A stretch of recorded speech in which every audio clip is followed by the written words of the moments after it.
Welcome to Istanbul, Turkey. My name is Josh Friedman. Today is June 24, 2018, and it is election day in Turkey.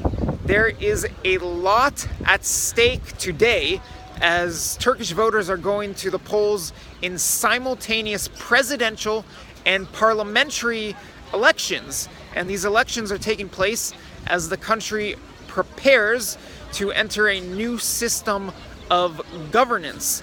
Last April 2017, Turkish voters approved a referendum that establishes an executive presidency.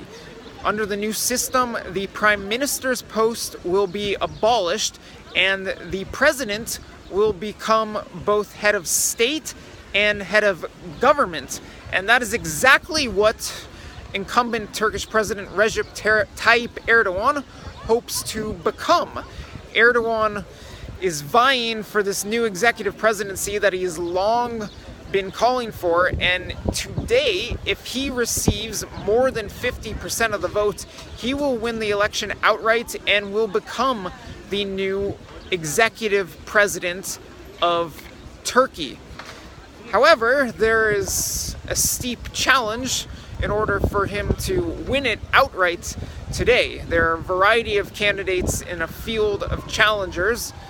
The leading opponent to Erdogan today is Muharrem İnce, a physics teacher turned politician. He's with the main opposition party, the CHP or CHP, the Republican People's Party, and both that party and İnce, as well as the opposition that's uniting behind him, are clamoring over the fact, at least according to them, that Erdogan is setting up one-man rule in Turkey. That is the allegation, and I bring that up as I note that behind me is the famous Sultanahmet Mosque.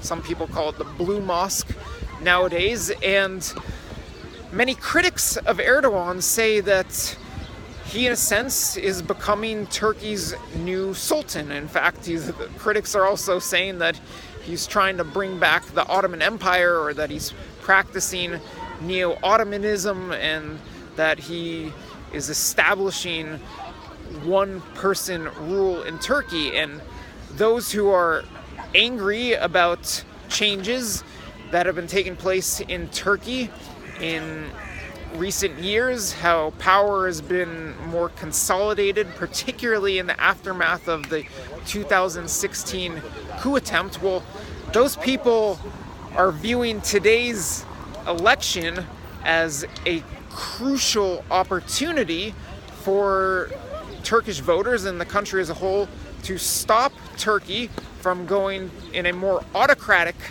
direction and redirect the country back toward its modern, secular, and democratic roots as set up about a century ago by Mustafa Kemal Ataturk.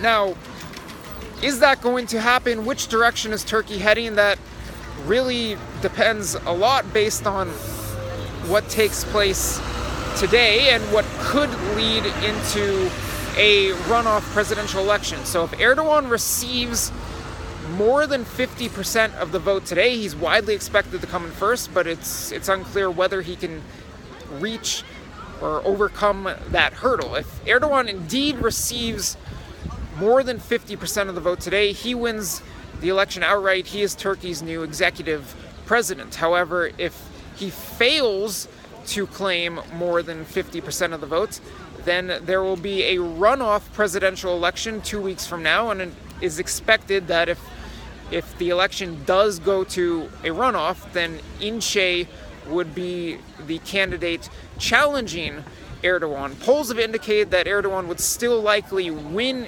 in a runoff, but as we've actually seen this week and in weeks leading up to this snap vote, opposition to Erdogan is uniting behind İnce. There are still a field of candidates, and İnce is not going to probably receive anywhere near as many votes today as Erdogan, as the Kurdish candidate, who's an interesting candidate I'll touch on later, is going to pull votes. A nationalist candidate and former interior minister who split off from Turkey's Nationalist Party, which is now backing Erdogan. She's going to pull some votes. But nonetheless, if the election were to go to a runoff, it's expected to be between Erdogan and Ince.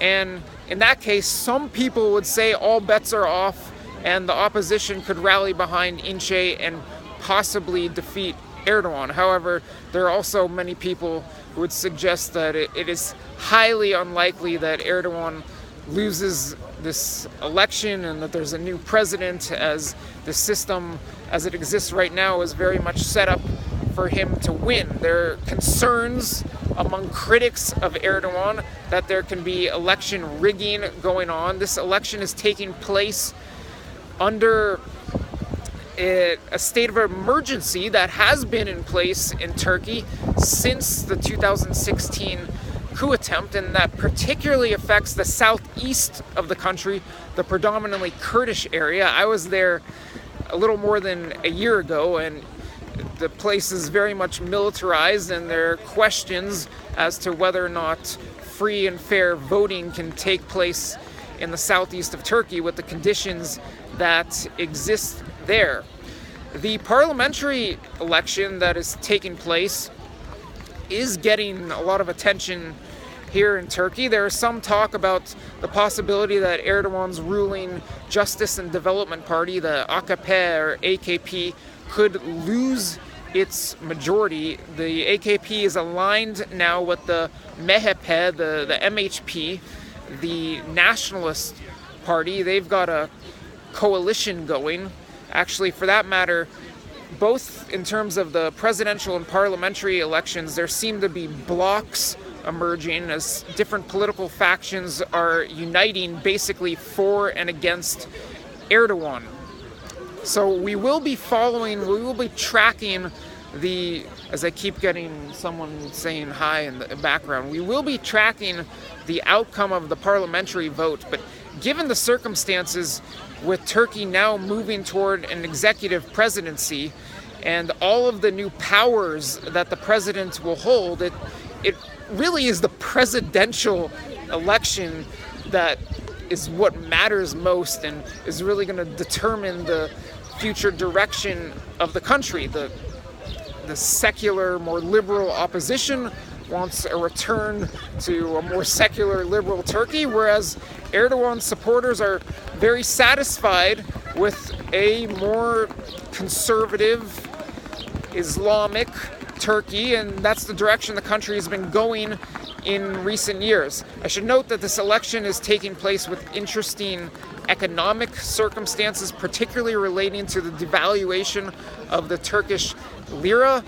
In recent years, the lira has been plunging, and in recent weeks and months, the lira has been plunging. It has fallen recently to nearly 5 to the dollar, and there's a lot of concern that the slide is going to continue, and Erdogan is very much at the heart of this controversy as he is proposing a looser monetary policy, looser monetary system, and he's vowing to effectively take control of Turkey's monetary policy once he becomes executive president. So he's facing a lot of criticism over the fall of the lira and the high amount of inflation in the country, and at the same time he's rallying his supporters, saying that he needs these new powers in order to resolve that problem. So that's a major factor, at least in the